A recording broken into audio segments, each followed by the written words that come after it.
বলছি এখানে কি অন্নপূর্ণা ভান্ডারের ফর্ম ফিল আপ করা হয়? এখানে কি লেখা আছে?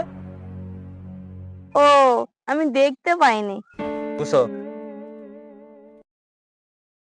হাতে সময় নিয়ে আসছো তো? কেন? হাতে সময় নিয়ে আসতে হবে কেন? আমার হাতেও তো সময় নেই, আমাকে আবার ঘরে গিয়ে রান্না করতে হবে। তাড়াতাড়ি ফর্মটা ফিল আপ করে দাও।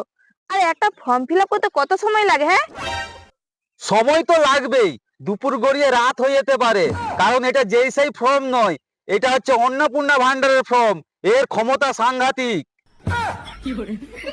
ঠিক আছে, আগে পরিবারের হেডের নাম বলো। অডুম মাল। তোমার নাম কি? আমার নাম মৈত্রী মাল। তোমাদের বাড়িতে মোট কতজন সদস্য? আমাদের বাড়িতে মোট 9 জন সদস্য। আমি, আমার স্বামী, আমার ছেলে, আমার মেয়ে, আর 2টা কুত্তা, 3টা বিড়াল।